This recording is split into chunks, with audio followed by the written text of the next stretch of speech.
చెంపగిల్లుతుంటే నీ చూపు చల్లగా గుండె అందుకుందే కేరింత కొత్తగా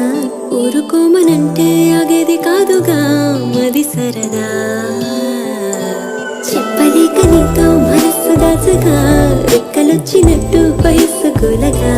ఒక్క మాటతోనే తీసింది సూటిగా ప్రతి పరదా